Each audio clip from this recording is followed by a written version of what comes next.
welcome back to the Promotion on a Budget podcast. Today we are back with another club by club episode and we're feeling good. We're on form. We're uploading content. We're uploading loads of content and we're on fire at the minute. Similar to the club we're talking about today in Watford, who have won 3 of their last 3. And Josh, Watford are looking very, very tasty at the minute, aren't they? I mean, they've gone and won 3 games within 6 days, scoring, and this is probably the more impressive bit. I say impressive, but then we look at the teams that they scored them against. They've actually scored 9 goals in those 3 games. Obviously, 6 of which did come in an absolute battering of Bristol City, who obviously we'll speak about how they're doing another time. But since the last club by club, obviously we have had a new game week. And in that, Watford did have the Friday night kickoff. They managed to win a game, their game against Derby. Obviously, Derby have come into their own a little bit this season. Could have been quite a tough test. Obviously, they've overcome it again, and they're proving that they can be that kind of team now. Since they've had since the sacking of Vladimir Ivic and the appointment of Xisco, they've really kind of proven themselves to be one of those teams that can actually impress a little bit, shall we say?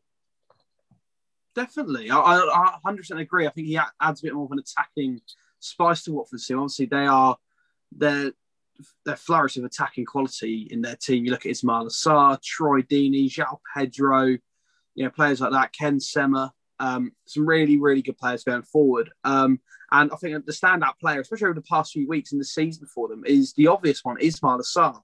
The quality he beholds, we always got to remember he's very, very young as well. The quality he beholds in this Watford team is incredible. Oh, I said it about so many players, and it's almost like the Championship's quality goes up season after season, which I think we've got to admit at this point it does. Ismail Assar is not a Championship winger. He could go into a Premier League team and impress at a very, very good level, starting for probably the bulk of teams in the top division. Oh, 100%. And you look at other players that they've got in their squad. You've got Philip Zinkernagel, who signed in January. And now, if you look at him, he joined on a free. He was one of the top goal scorers over the whole of 2020. And that is such a bright talent. He's 26 years old, so he's still got a few years ahead of him. And players like him and the fact that they're still able to attract the quality despite being in the Championship is what puts them in great stead to make their way back to the Premier League. And I've said it for a few weeks now that even when they were down in 5th or 6th or 4th, that I still think could, the way the league is shaping, be a last-ditch push for automatics. But we'll come on to how last-ditch it might be shortly. But, I mean, who, apart from Ismail Assar, who would you look at in that Watford team and say they've been game-changing for them this year? Oh, I think the name that springs to my head is Tom Cleverley. I think he's just been instrumental to them in that midfield. This does pop up with the odd goal here and there. He's very, very good at what he does. And yeah, just Watford as a whole defensively as well would be very, very impressive. I think you see so many relegated Premier League sides really do struggle to coming down into the Championship to get promoted. And Watford have lost a few players. They've lost Delafeu, they've lost a few others here and there. They've lost Dawson as well to West Ham. And they've had to kind of losing that sort of backbone of your squad, they're kind of having to, play around with it a little bit, but they've done really, really well. And I think defensively, they've really been solid. And yeah, they've been really, really good this season. Yeah, I completely agree with you. And I think the defence is actually something that goes quite underrated.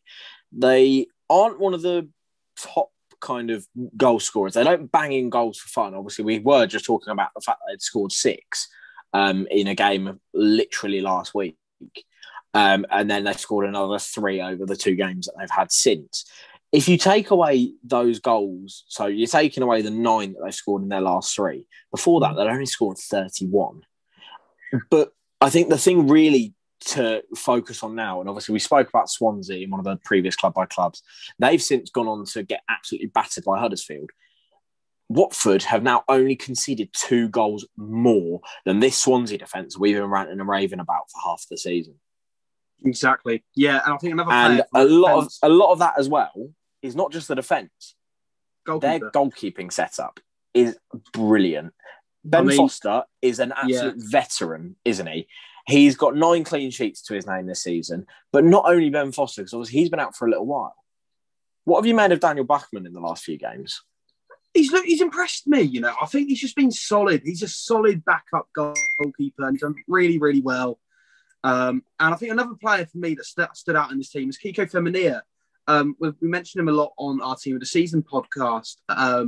And, you know, his name popped up a fair bit. He's just been so underrated this season, so consistent. And I'm pretty sure, you know, Watford is very much one of the most watched sides in the Championship in the sense that, you know, Ben Foster's on YouTube, the Cycling GK. You know, he's very much what Watford very much watch. So you do get to know the players and their personalities a bit more. And yes, we do really get a good understanding of Watford, and they're a very, very good team. I think since Xisco's come in, you can just see that the players are happier playing his brand of football than they were under Ivic. And yeah, Watford have done very, very well this season to stay where they are. So we saw Bournemouth have that dip in form. They're now just languishing just in the playoffs at the minute. And Watford have been solidly in the playoffs all season. Yeah, and I think they're one of those teams that you have to put a solid enough argument up for the fact that they have earned their spot where they are. They've got the quality in the squad.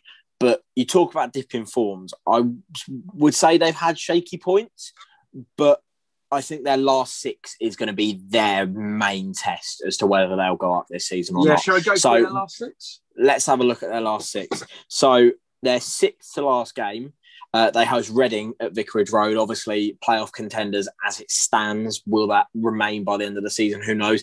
Either way, they're a very tough outfit to play.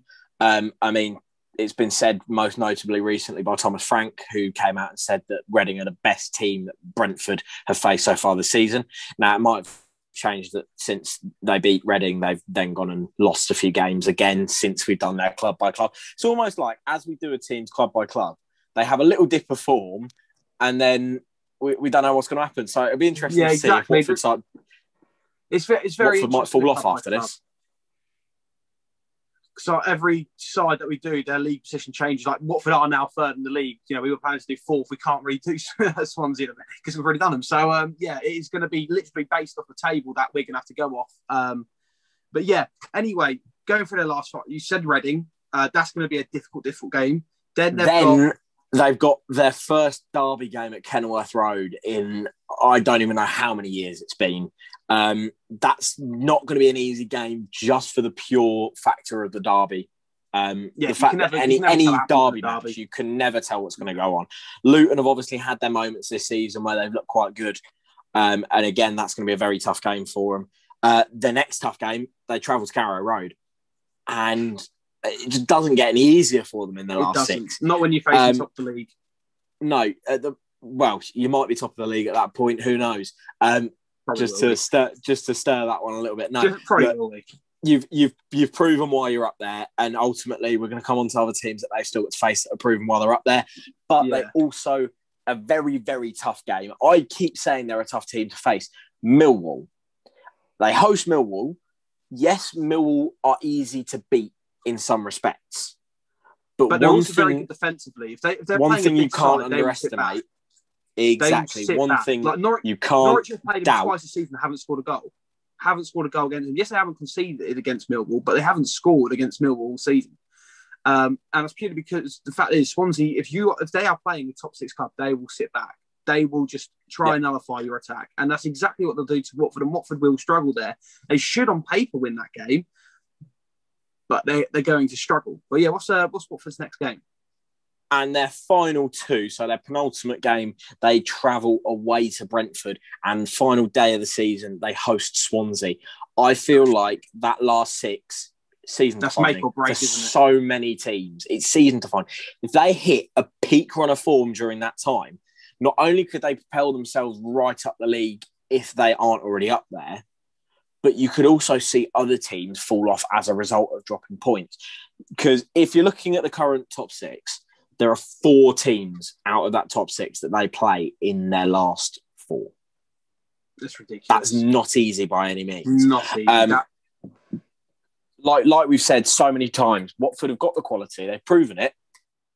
But it is going to be a very tough end to the season for them. Obviously, currently, they're sitting 7 points off the top of the league. However, they are a nice cushion of 11 points clear of that 7th place being outside the playoffs.